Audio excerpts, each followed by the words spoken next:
right, we're on.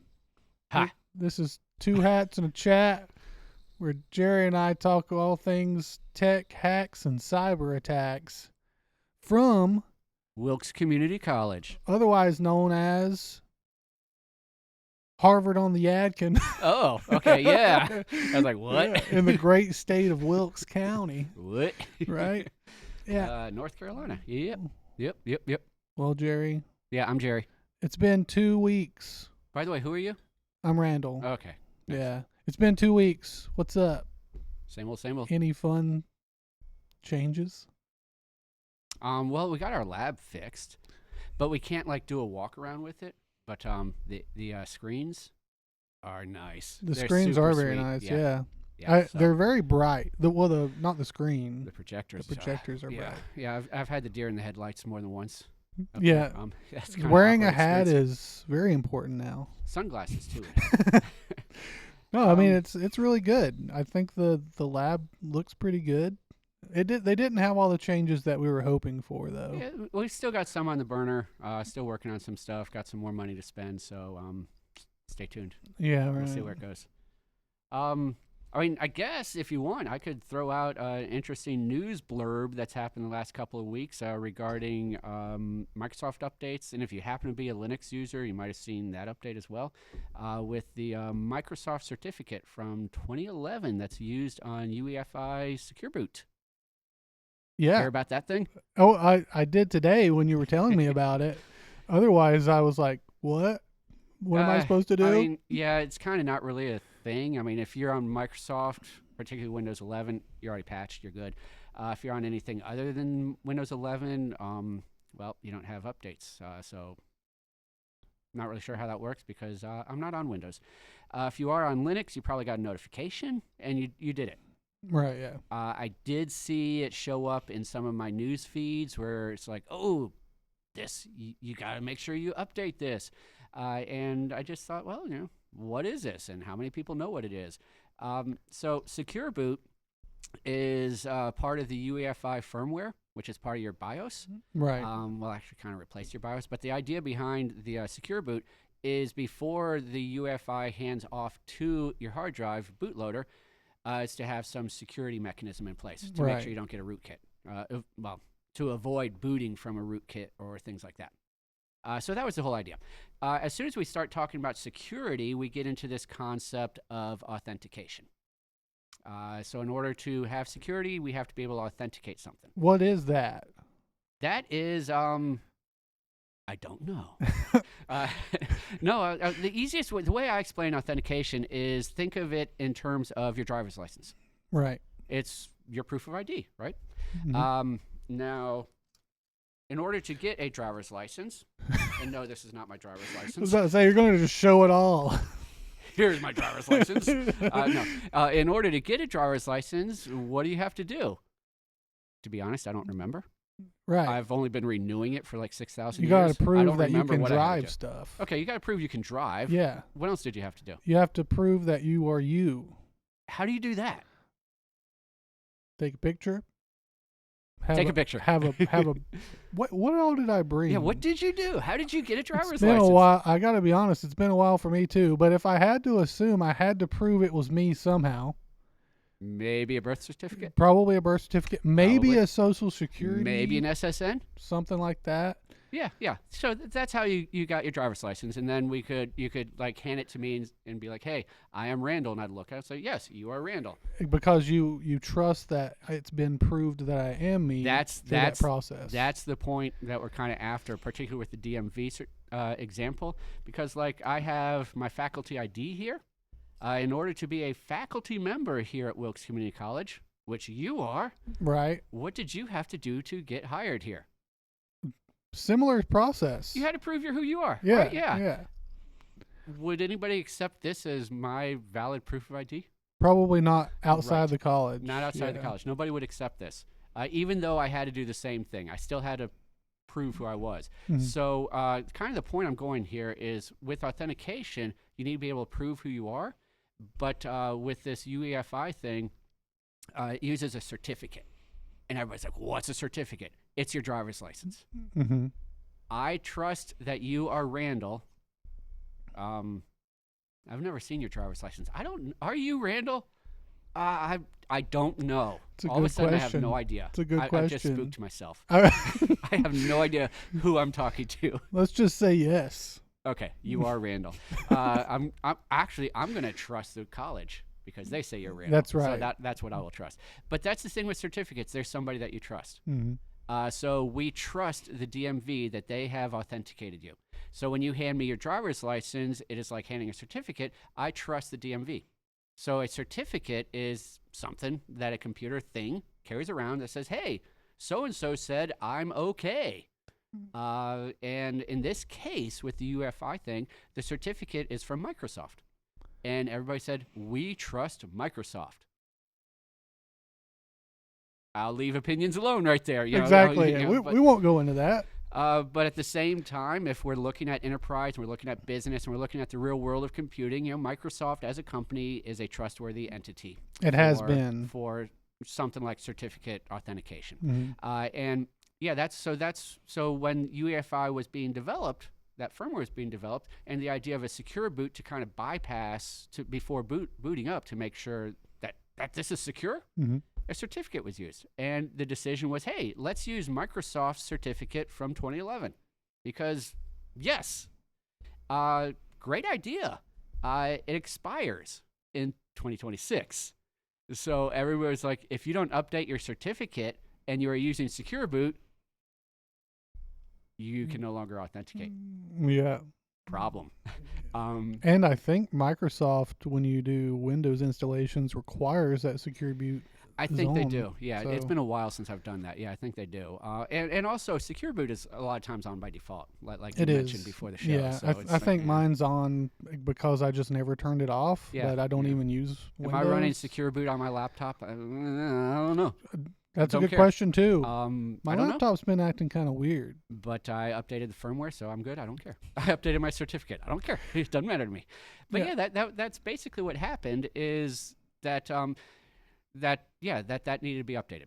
Simple fix. But the interesting thing, in my opinion, is that for like 15 years, everybody knew this was going to happen. So like last year, laptops that were shipped last year still use the 2011 certificate, knowing that there's going to be a problem. Yep. And it's like, well, yeah, they'll fix it. We'll kick this can down the road. They'll fix it later. And it reminds me to like incredibly date myself. It reminds me of Y2K, which was I was working at that time in the private sector, and that was a problem where only 2 dates were used for the year in code. And that's going back to when memory was expensive. We were talking about Malik a couple weeks ago while we were down in Atlanta, and it's like, yeah, Malik mattered back then. Managing your memory, it mattered. Nowadays, we all learn how to program on Java or Python with auto garbage collection. We're so abstracted from do we that. pay any attention to our memory management? We're like, nah. Probably should. I'm gonna, I'm gonna use a dictionary, and I'm gonna copy this dictionary to another dictionary, and then I'm gonna pass it to a function, and then pass that to another. Yeah, back in the day, it's like, where'd your memory go? Right, yeah. I don't know. I lost it. So, yeah, it was like the coders in the 60s and 70s and even going into the 80s, they knew that by the year 2000, this was going to be an issue. But it was always a case of, oh, well, they'll fix it. Didn't fix it until they had to. 1999 was an insane year to be working in IT because, there was a constant rush of, getting that fixed. And it was like, we all knew this was going to happen. Why didn't, and it's this whole idea of if it ain't broke, don't fix it. Yeah. So, the UEFI bootloader wasn't broke until this month. So, fix it. Yeah, so fix it now. Yeah. That's just so interesting. And you mentioned previous operating system users that use Windows. So like Windows 10, they tried to make it go away in 2025. I read this morning on some app that they're actually going to continue security updates for Windows 10 until 2027. They should. Yeah. They should. Because people don't want to switch over to Windows 11. Well, it's not even that they don't want to. I mean, like, one of my computers at the house is a 6th generation i7. And I mean, yeah, to like you hardware people, like you and you gamer people, you hear the specs on this, you're like, dude, get out of the Stone Age. But I mean, yeah, it's a 6th gen i7. It's a 1060 NVIDIA. It's 16 gigs of RAM. It does good. Right. Okay, no, it can't play that pirate game. Oh, Windrose. Yeah, it can't play that. Yeah. At least not well. But I also can't upgrade it to Windows 11. And it's just because of the CPU, It right? requires an 8th gen CPU. Yeah. Because RAM wise, 16 gigs for back then was actually a hoss. Yeah, That was a lot. When this machine was built, like 8 years ago, it wasn't built that long ago. Mm-hmm. This machine was a truck. Yeah, it's nice. It was actually built when the 10 series like first came out. So, or maybe yeah, I think this was right around the time the 1060s, 70s, 80s were just coming out, and then NVIDIA exploded. Yeah, for like 3 years. People are still using a 1080 Ti because they're that good. It's a truck. It's like, okay, so this is a 1060. Still good. I mean, it's a solid little workhorse. It is. But because it's a 6th gen i7, I can't put 11 on it. Yep. So what do you do? Yeah, I saw also that Microsoft is now saying like, hey guys, you only need 8 gigs of RAM to run Windows 11 now. And I'm like, I'm wondering if they're saying that because of all the memory shortage that we're getting from like data centers taking up all that for AI and stuff like that. It wouldn't surprise me, perhaps. I mean, there's a lot of moving pieces involved in that. I don't know why, but in my case, it's not a RAM issue that's keeping me from going to 11. Yeah, and we could probably expound on that, but well, let's go ahead and do that a little bit. The reason that I didn't want to switch to Windows 11 is because it feels like it turned from the operating system that was just works and easy to something that you have to, from the beginning, it's trying to get you to enable all these settings and turn on all these features like just as you're getting going. And whenever I did Linux Mint, that's what I changed to. It was just simple, just works operating system, and I can still play all the games that I want to play on it. And I was like, it's strange that when I was younger and I was building my first computer and put Windows Vista or Windows 7 on it, yeah, it just worked, right? It just worked. Everything I wanted to do on it was good, and it was just fine. And now it feels like it's moving away from that, right. And it's like, ooh, it feels like people should stand on the shoulders of giants all the time. We talk about that with right. each other constantly. Yeah. But it feels like they're somehow was standing on the shoulders of a giants, and then the cloud carried them away, and they kind of forgot. Oh, there's nothing below me, and I just keep piling things up. I don't know what is going on over there with their operating system. Same old. I would say, to date myself once again. Like I did use Windows 11 on my laptop. When I bought it, it was Windows 10, but I could upgrade to 11, so I did. I didn't have any issues with it. It's not 11 anymore. I'm now running Ubuntu on it, and we'll probably switch that up to, I don't know what flavor, but another maybe base Debian, maybe, I don't know, probably not Mint. Nothing against Mint, just probably not. just because that's what you use, I can't use it. Oh, so. Okay. Well, all right. Hey, there's a Debian version of Linux Mint.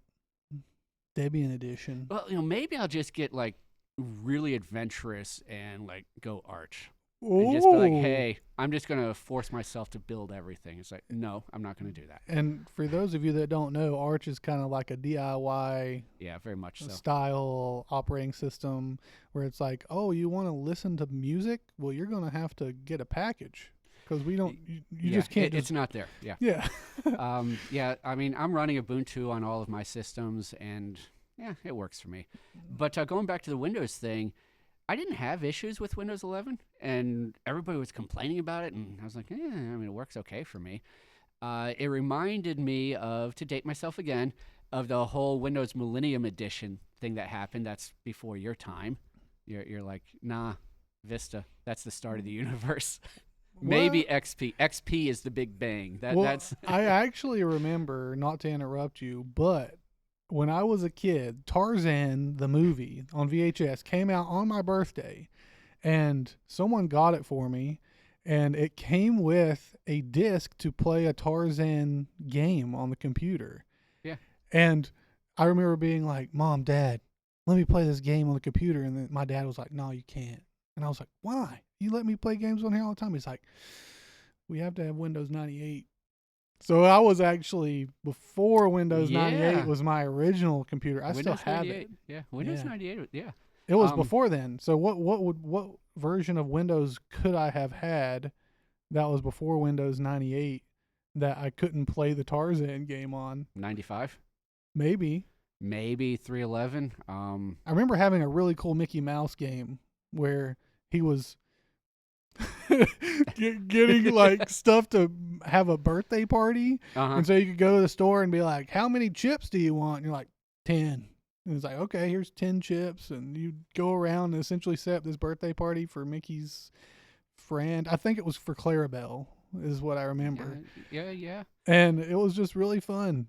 It was actually that time period was like the heyday of kids games. Yeah. I mean, my kids grew up with Rita Rabbit. There was a Tonka game they had that was Oh man, insane. the Tonka game was awesome. It had a little thing that was like an impact wrench. Oh, and yeah. yeah. I remember I didn't have that game, but one of my best childhood friends, she had that game, Uh huh. and I was like, "Dude, I'm gonna play this Tonka game." Yeah. forever." It was a great era for bringing kids up with computer games and whatnot.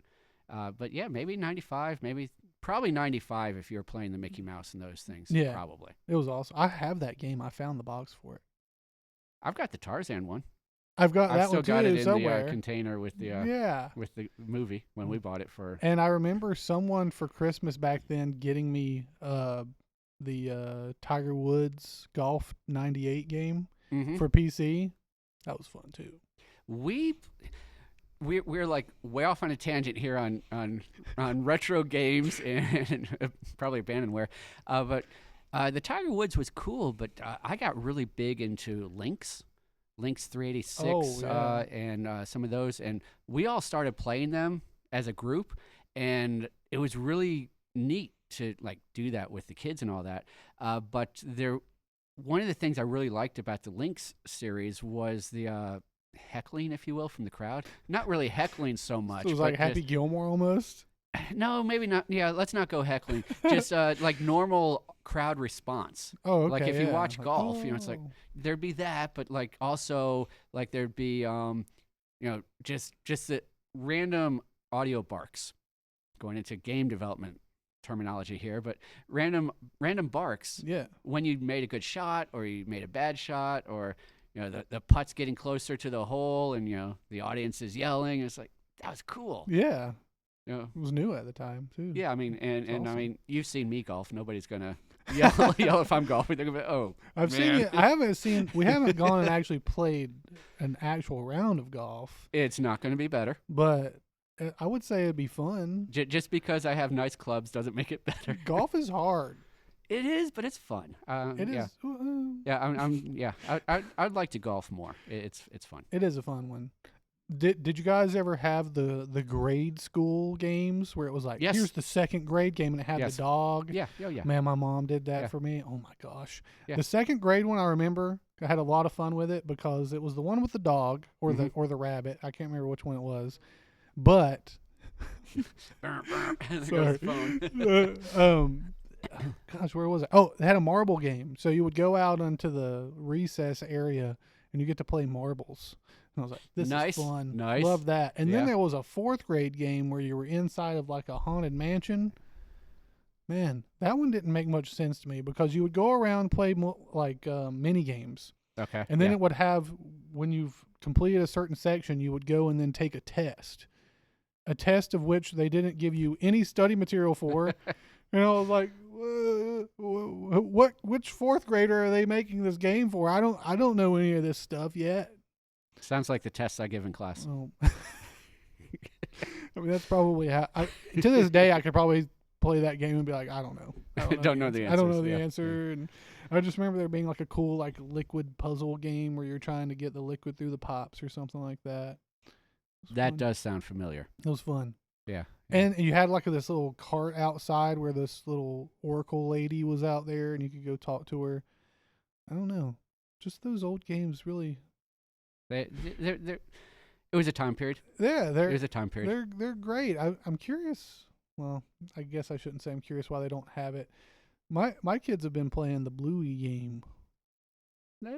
That's not a that's a solid Kind hit. if anything, it kind of reminds me of the grade school games a little bit. A little bit, yeah. That was also the era with the GameCube and those consoles, and all of a sudden, particularly Nintendo, but some of the other console manufacturers as well, realized that we could make party games. And so, like, everybody knows Mario Party. Yeah, from the 64. Yeah. Yeah. And everybody knows Mario Kart Double Dash from the GameCube. And then it just kind of exploded. And every party game you could get, we had. So there was a Muppets party game, which was awesome. Every Mario Party release we had. There was an Olsen Twins. Awesome. What? If it was a party game, we had it. That's cool. Did you there- have the Crash Bandicoot one? We did. We had the Shrek one. Oh, nice. Yeah, we had them all on the GameCube. It's like, and then obviously MMO online exploded. You know, shortly after this time 2004. period, you have WoW explode. You had EverQuest and Ultima kind of there, and then WoW just went. Yeah. Here's a new universe. It And changed my life, probably not for the better for a while. Yeah. it changed a lot of game development in general. I mean, we don't have the party games anymore. Yeah. You know, we don't have the let's sit on the couch. I mean, a little bit, but we still have Mario Party. we have survived. Mario Party, and also if you've tried it, Overcooked is awesome. Overcooked is cool. Actually, there's a new genre of games that I don't know if you've heard about. Couch something. It's called Yeah. Friend Slop. No, I've not heard that one. I've heard the couch party or something So like that. there's these games now that people come out with every month or so or whatever, and then it'll just be like, hey, you guys ever thought about cleaning up a entire ship of guts with your friends? Well, do that. And then there's the most recent one that we've been kind of playing is one called Mecha Chameleon. Okay. And you essentially are a meeple, like from a game board game. Yeah. You're just like a plain white, like featured little meeple person guy. Yeah. And how it starts out is you start out the level and someone's a hunter. They've got like a shotgun that's essentially like a paint gun. Okay. And everybody else, what their role is to go somewhere in the level, lock your position or get into a pose, and then paint yourself to hide in front of people. And it has been a blast to play. That You, that sounds intriguing. It really is. And how you get the most points. I mean, obviously, if you are the last one to get found, maybe people are playing that way. And there's some spots you can get into where people just won't see you the whole time. But you can get points if people are staring right at you, but they can't see you. And there was one level that we were playing. It has like this penguin statue or whatever. And I climbed up. You can climb up. You can essentially like get onto a surface and like climb it. You just hold space bar and float up with it. And I got up to the ceiling and to the rafters. There was like these boards. And so I just painted my guy brown and put some like little wood grain on it. And I was just at the beginning and they were all just running around below me. And so I was just gathering points. They're like, we just cannot find this guy. It was really fun because I had my guy laying sideways. It was awesome. That one's fun. So, and then there's like other friend slop games where it's like climb a mountain. It's like you have indie developers who are trying to reinvent what they played. Essentially, yeah. I mean, we could talk all day about video games and how it's like it really does feel like people that make indie games are people that played and grew up with great games and just want that experience again because they're not getting it from the AAA experience anymore. But gosh, we could talk forever about that stuff. Yeah, there's a whole thing there. But anyway, I don't remember where we got off. There was something about the Windows. Yeah. So why you didn't do Windows 11? Why you aren't doing Windows 11? Yeah. Eventually, it got to a point where basically I just had the the typical Windows thing. I had registry issues, bloated, and it was like, Linux, here we go. Yeah, Linux, here we go. Yeah. I was already running it on stuff, and then at the house, one of my other machines, which is also a 6th gen i7, this is only a 970 GPU, but there was a day that was the go-to workhorse back in my day. So I put Ubuntu on that. Now I'm running Jellyfin server, and doing a whole bunch of other things that. I'm also running local language models and doing some AI image generation with standard diffusion on that, because it will run on the 970. Probably don't want me to go off on a tangent there, but that's a whole other tangent. Stop here. But you can run these AI things locally, which for me is very beneficial, because I can then sideload the PDFs of the textbooks. And I think that it's the way that we should be using it. Mm-hmm. Steer away from the corporate AI and go more towards like your personalized thing if you're going to use it. Yeah. I personally think that is going to be much better and for people in general. But to steer us back just a little bit, just to stay on target. Stay on target. Well, not target. Even really. I think we're out in the field now. I don't even. We started out saying like, well, let's talk about this. Let's talk about that. But no, we got to stay on target. Let's just target. move back to Linux. Just stay on target. Okay. So since our last episode, I went to Southeast Linux Fest. Where was that? That was in Charlotte, North Carolina. Okay. Weird like hanging moment there, but what did it cost to go there? $0, but I paid money to get a shirt because it was a Fallout theme this year. No. Yes. Insane. It was a Fallout themed, and I got a shirt. I might wear it on here one day for an episode. But you don't face the camera, so why? Well, I'm just so they can see the shirt. I need to get like meta glasses and use the camera in my glasses. And then we'll just project it. Either way, the shirt has got tucks on it, and it says GNU Vegas. Oh, no. Yeah. If I had known, but that was the weekend after we got back from Skills. Yeah, But still, if I had known, yeah. And there was 2 really cool sessions I went to. So one was on making games for the Sega Genesis. That's that was really topic. fun. And right when I walked in, he was talking about Mallet because they're using C, and I was like, "Oh man, imagine that! I'm home. Right. It's amazing." This guy that was doing the session, he made like a cool little, like UFO shooting game where these UFOs are coming and they're taking cows, and so you move your little cursor and shoot the UFO down or whatever. Are we in the X-Files now? It was pretty cool. I mean, we're just 90s. Yeah, we should title the show the 90s. What? I would love that if we just went back. But I had a great time in the 90s. The 90s were not bad. Yeah, I actually had an excellent time in the early 2000s too, but that's when I was like growing. That was my formative years, I guess I should say. That was the time that I decided to go back to school. So that was an insane. That was when you graced us with your presence in North Carolina, right? Or was no? that... Actually, I moved here a long time ago. I was in North Carolina through the 90s. Oh yeah. Yeah. But amazing. yeah. I mean, the insanity of having a family, full-time job, going to school. Yeah, I couldn't imagine actually moving that family somewhere. Did you start your family here? I guess if that's too personal, you have to tell us. No, we didn't start here. Okay, cool. We did uproot and move to Boone and then move down here. Yeah, like I couldn't imagine doing that. That'd be really hard. It was, We've moved 2 houses in this town since having our little ones.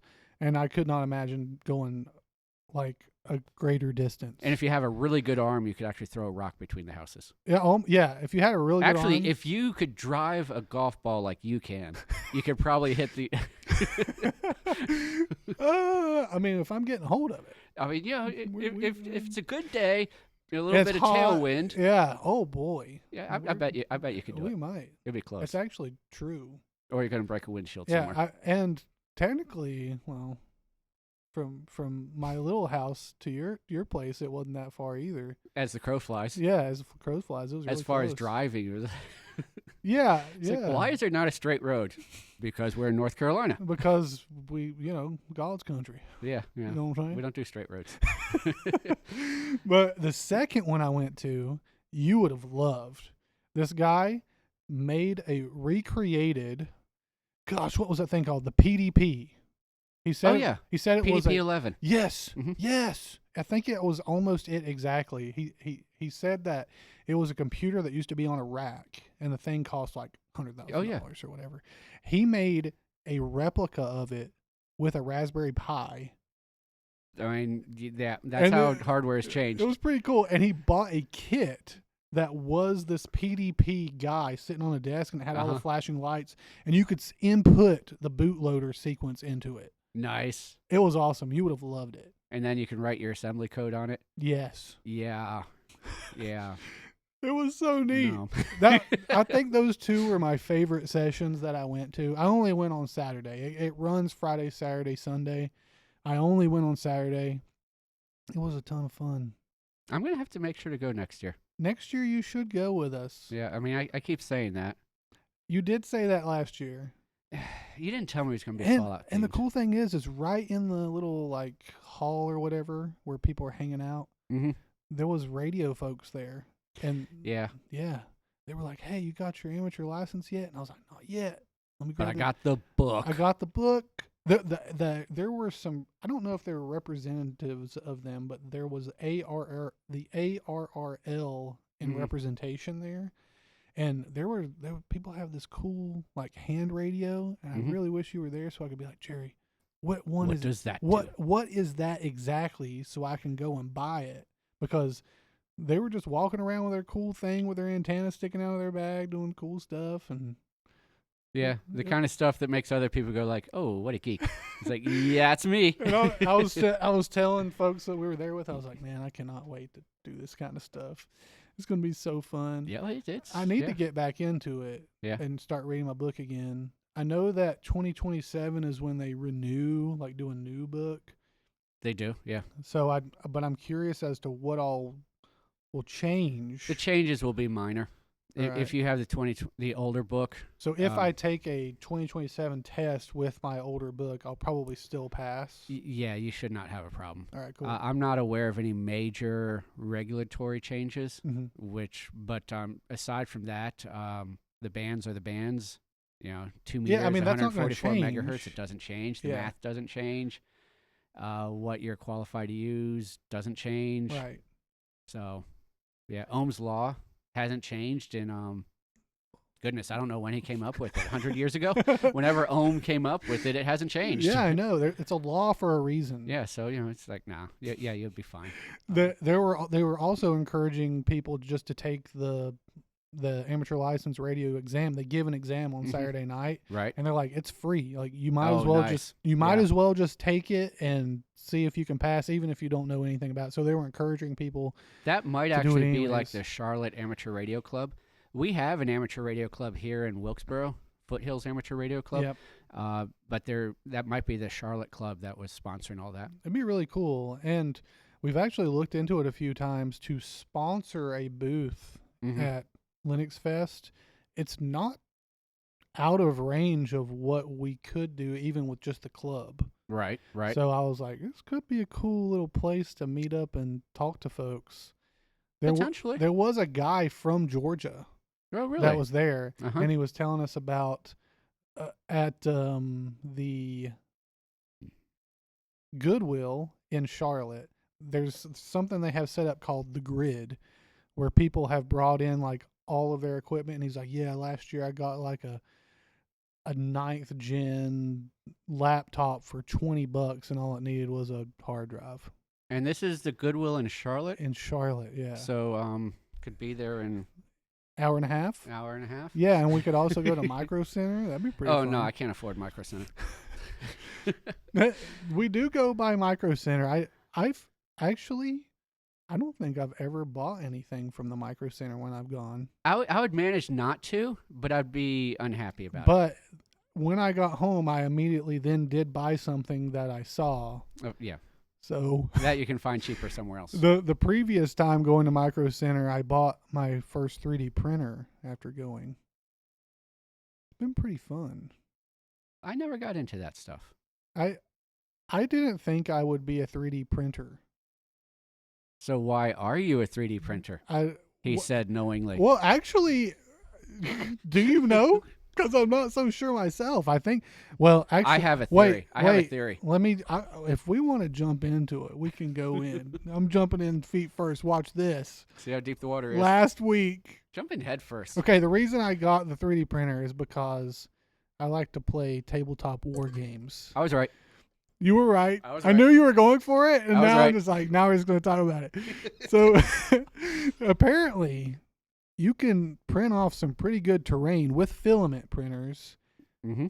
for fairly cheap. And with experience, I'll say that's true.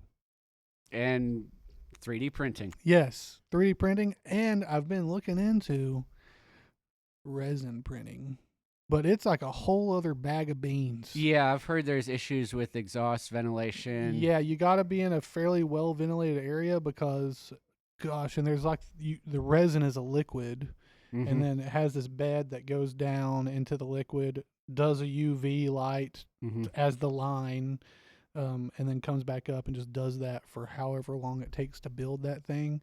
And then when you take the model out of a resin printer, you have to clean it off pretty good and then put it into a UV little bed thing so it hardens up. And if your room has like any light in it, it reminds me a little bit of old school photography. Interesting. So if your room has any like natural light in it, it could potentially ruin that model by the time you actually cure it. So you need like a dark room A dark room that is ventilated. that is ventilated.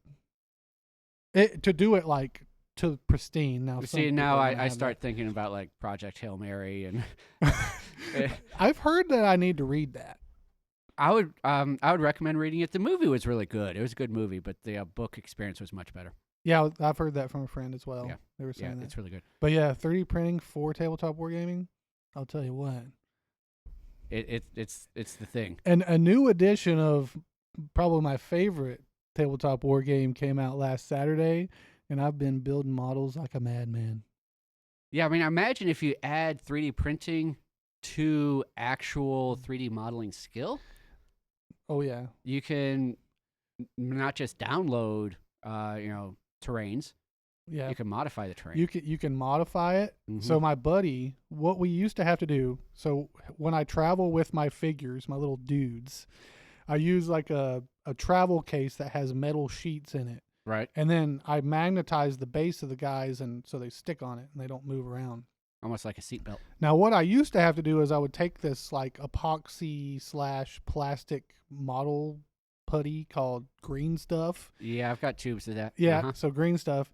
And then I would glue green stuff to the bottom of the base, put glue on it, and then put a magnet and stick it up there and then take my guy and like rub him on the table to flatten it out to like give a good surface for a Mhm. magnet, right?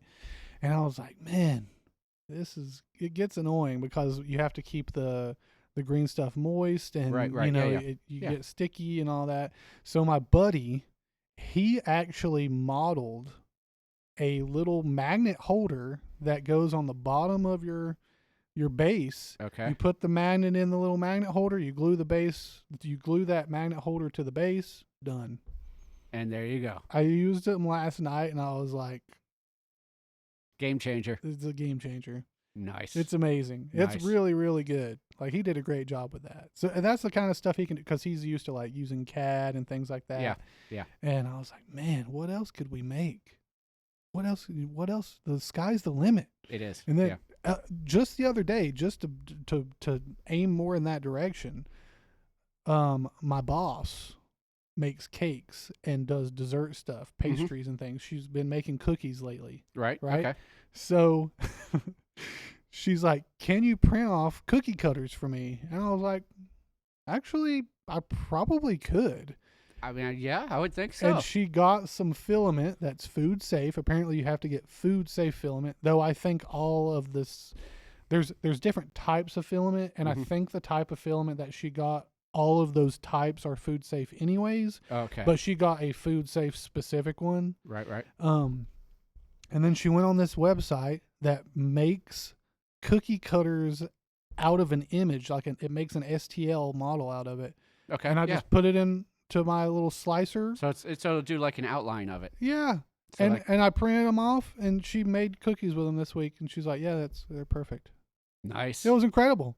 Like, I mean, and you can yeah. make all sorts of. So here's the really really cool thing about 3D printing, is that when you get your 3D printer, it's incomplete almost. Like, I mean, obviously it prints, Right. but Right. the very first thing I did with it is I printed off things to modify my 3D printer with. And it's just the coolest. It feels like it feels like a Minecraft or like one of those games where you're Yeah. Yeah. building things, right? So like one of the first things I printed, my 3D printer is enclosed, Okay. right? So it's not open to the elements. It has a door. And what I read online is a lot of people didn't like that the door only opened like 90 degrees ish. They're like, what if I got a big model in there? It's got like a 256 by 256 millimeter bed. Okay. And it also is like fairly tall, so it can print off big models. And they're like, what if I have a big model in there? I can't get it out. So one of the things I printed off was a door hinge mod. So now my door like swings out all the way to the side. It has a glass top that you Right. can take off, and it's like, oh, if you print in this specific filament, you have to take this glass top off. Well, somebody has made a riser with that's vented, and it's got a little slider in it, so you can Mhm. close the vents if you do like a filament that requires it to be hot in there. Okay. Yeah. Yeah. And you can open the vent, and so I printed off these risers, put it on the top, put the glass on it, and opened up the vents. Works perfect. So Nice. you don't have dust in there because Right. it Right. has the top on it. And I was just like, man, that is it's such a cool thing about 3D printing, is that you print off things to improve your printing, and you can print off stuff to like help with gardening and all sorts of stuff like that. And there's Yeah. filament types that are better for different elements and different like things that you want to do. So That I might have to get one now. it's Yeah. really neat. It's really neat. I've thought about printing some stuff off for the lab. Like I'm going to print us off a remote holder Right. Right. Yeah. and some little. It's just little S curve like cable management things that I That'd be think will nice. help Mhm. out. And that stuff is like nothing. Like it's like it takes maybe 50 grams of filament, and you buy them in 1 kilogram rolls. That's a So big roll. and the kilogram rolls, I mean, when you look at it just like in comparison, they can get kind of expensive, like $15 to $20 a piece. Mm-hmm. But then when you're printing off like those magnet holders, for instance, I printed off 64 of them, and Right. it was like, I don't know, maybe 15 grams. It was Right. Right. nothing. And you know, like those little S curve things are probably going to be almost nothing. So to the usefulness to the dollar that you get out of a spool of filament is like Right. Right. it's pretty good value. That is interesting, though. You're talking about you get the 3D printer, and then the first thing you did was start printing stuff to. I'm going to throw a word out here. To mod Yes. your printer, Yeah. which as you're talking about that, I couldn't help but think of. Yeah, I'm going there. I couldn't help but think of that other thing you showed me earlier this week. Boom, boom, boom. Yeah, boom, boom, boom. So, let me just get the camera. you're like right there on the cutoff there. Now you're behind the mic. Yeah. So Nothing. I'm just stretching now. So yeah, Just a stretch.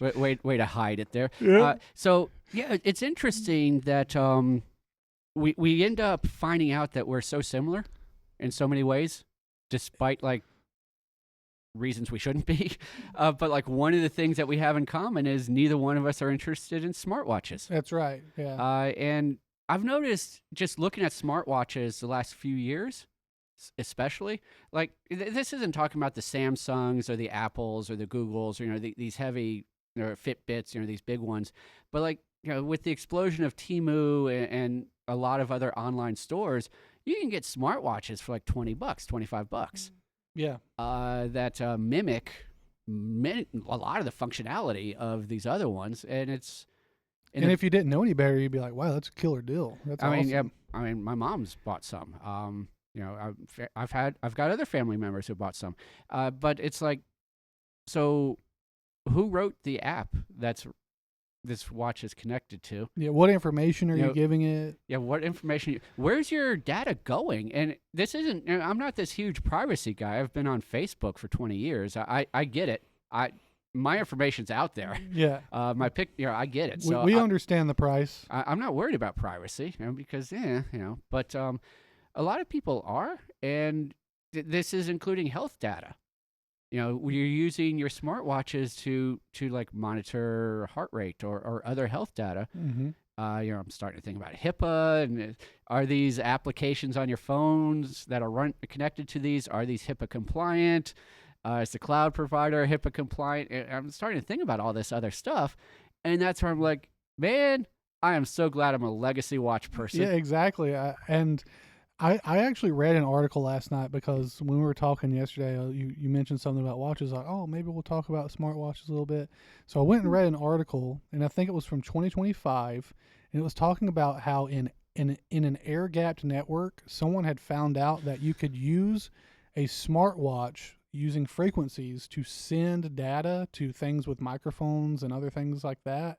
With that goes, what's the word where you can't hear it? Subsonic or something? I mean, outside of our range. Out- It could outside be of our subsonic. range. It could even be ultrasonic. Yeah. You know, So there's- yeah, it might have been ultrasonic, but you couldn't hear it with your human hearing, and they were able to send from someone inside of an air gapped network with their smartwatch on. It compromised things, and you think about, well, oh, air gapped. What does that mean? Well, I was just going to say, I've not heard that term before. I mean, you're throwing around some fancy terms here. So what is an air-gapped network? So it just means that it's offline. Like think of like a room that's cut off from the rest of a building, right? Like that room might have equipment in it that isn't connected to anything else. Why would I ever not want to be on the internet? I mean, dude, Well, the internet. So certain things like military installations, banking, things like that need to not be connected to things just to not give it any chance of being altered from the outside. Like the people on the inside are the only ones that can control that thing, right? So if someone is wearing a smartwatch in that room and you knew, you could manipulate things. So I feel like I need to go grab our roll of aluminum foil and I know, make me a nice hat. Yeah, and that's what some of the folks were saying on the article was like, oh, okay, well, like, isn't there a way to dampen that? And people in the article, it just mentioned like, hey, just don't wear a smartwatch in that scenario. Don't allow it. I would actually have been surprised that people didn't think about that, but there's a chance that, you just have someone walk into their air-gapped network on a military installation and they have a smartwatch on. And to be honest, that's not the reason I wouldn't wear a smartwatch. It's because I'm worried about, obviously, I'm not in a military installation or an air-gapped network where it would matter. But it just brings about this thing where, we talked about it at Skills USA. I was like, hey, Jerry, I really want to get into watches. I don't have a nice watch, and I want like a mechanical watch that just, goes and is good. And you started talking to me about the automatic and that you can mod and build watches. Right, so, like, right. And then you got me onto the site to get this thing. Yeah, I'm not sure we can mention this site, but at the same time, we're like, if we did, like, hey, send us a couple kits, we'll do some reviews. But, but I don't think we can actually do that. But yeah, that'd be pretty sweet. That would be pretty sweet. Yeah. For me, like, I kind of want a smartwatch because I can make the dial look like a whole bunch of other things, like a Rolex and an Omega and a Breitling, things that I will never actually own. Right. But there's something about the feel of a legacy watch, and so yeah, there's the ability to modify these things. And like you were saying, you got on a website, and what did you do there? Well, I called my boss and said, hey, I'd like this thing. And then for Father's Day, I was graced with the thing. Yeah, I essentially just looked and seen like, okay, what all kits do they have to build this thing or put it together? And then I just got the basic, like, this is what we recommend as the very beginner to assemble these things. But I remember the conversation we had, and I was like, I don't really care about having a nice looking watch, though Right, right, looking nice is cool, but I care more about being able to maintain and repair this thing right. forever. And so it just made sense to go this route of assembling one because I've built my own computer for over Right. 2 decades now, And right? tabletop gaming. And things like that, where it's Yeah. just like I kind of like having these things that I can repair. I don't like having a thing where I can't fix it Mm-hmm. in perpetuity. And actually, that's been the main driver for me to have like an analog mechanical watch, is that I Mm-hmm. want to be able to have this thing that I can keep and pass down and repair, and then Yeah, yeah. show my legacy as far as like, here's how you maintain this thing if you want to keep it. Right. And I feel like that, to get kind of serious about it, I feel like that is going to be more and more important as we go through time, especially with the things that I actually like, where it comes to video games Mm-hmm. Mm-hmm. and gaming and things like that, where we've seen this trend where they're turning more into, why don't you just get the digital download, where you essentially buy a license to use Right. this thing for a time. You don't own it, Right, right? right, yeah. And I do have a console, a Switch 2. I'm just going to say it, Mm-hmm. that Nintendo tells us straight out, like, if you open this thing up to try to repair it, we will brick it. And I'm just like, man, that's sad. But if things were to hit the fan today, I could go home, Mm-hmm. load up my N64, pop in my cart, and play it. No problem. I don't need internet. All I need is power and Correct, the yeah. ability and a TV, and I can do what I've done forever. And like, I feel like that. I actually feel like people will want that more. Mm-hmm. I almost feel like we're going back a little bit into, I want more of this analog thing. I want to move away from technology, like being in my social period or having to look at my phone constantly, Right, or yeah, yeah. things like that. I actually do feel like there will become a market for things to be more analog, more personal, more I can repair this thing, open source, in that direction. Like, I actually do think that that's where things are heading, and I'm hoping that they do head that way, where people have kind of come to their senses with, oh yeah, it's there was a point in time where I was a kid and I was like, man, the future's going to be awesome. Watching Back to the Future, I'm like, dude, this is amazing. You could talk to people while you see them. It, like, yeah. what? Yeah. That's amazing. And we can do that today and not even think about it. No, we don't even think about And it. Yeah. then, I mean, we don't have the flying cars or the hoverboards quite yet. We might get I mean, we close. have some that are, questionable on reliability, but Yeah. there are some. And like, we talked about old computers and stuff. I just love them because, it's just, it's a nostalgia mixed with, this was actually a good thing. Maybe we Mhm. didn't need, maybe we didn't need more than this. Maybe we can go back to something that's simple and elegant and Right. and just works. And that's, maybe that was a little too serious for it, but that's what I'm thinking. What do you think about that? I don't know. I'm getting so old. I try not to think about the future too much. But I mean, I do agree on the whole legacy watch thing, that there is just something that's super cool about having a watch that doesn't need a battery, that winds itself. Because as soon as I say it doesn't need a battery, people are like, oh, I hate winding watches. If you're old enough to remember winding watches. Right. But it winds itself. That's When you automatic. move around. It's an automatic movement, so it will automatically wind itself just as you're moving around. You take care of the watch, it will just. It's a truck. It'll take care of you. It just keeps going. Yeah. You don't need software updates. Like Nope. smartwatches, you do have to get newer ones because.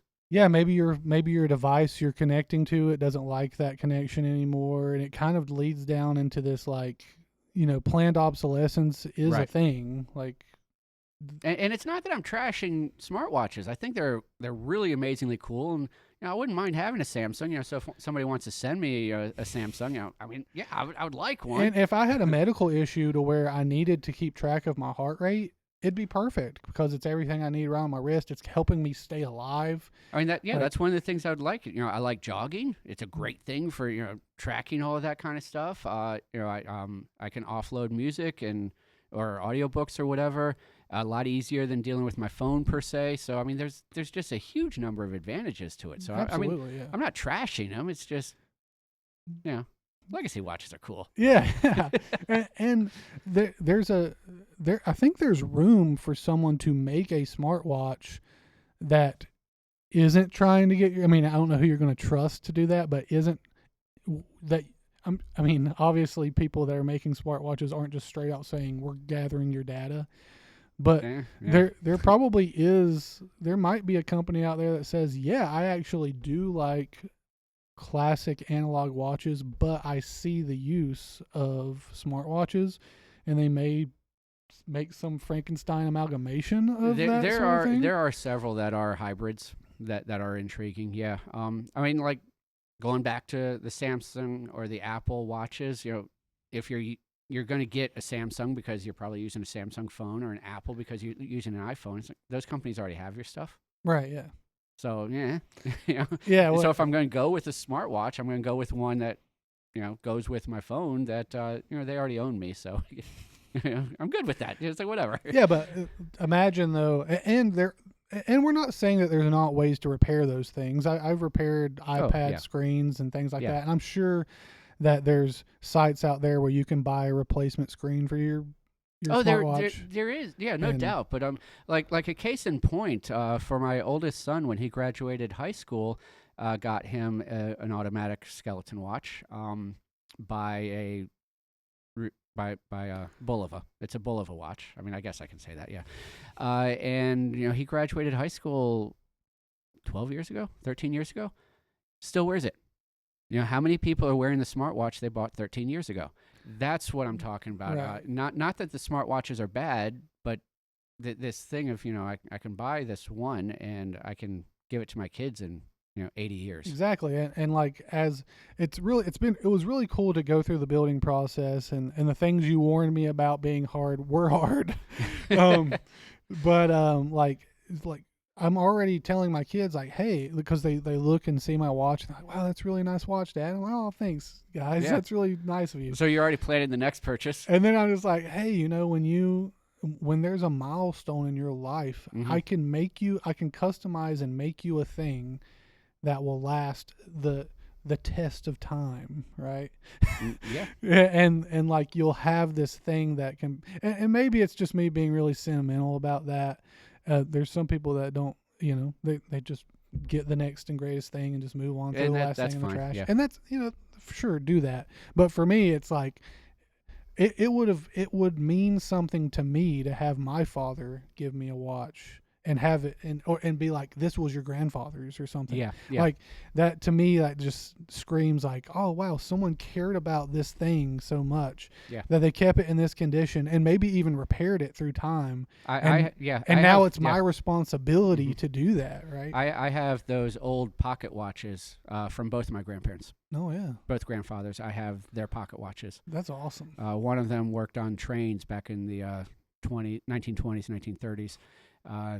So I've got the pocket watch that he used, and it doesn't run anymore. I've got to learn how to take care of it. And now that you have two kids, you can just be like, whoop, whoop. Yeah. 1 and 1. There we go. There you go. Perfect.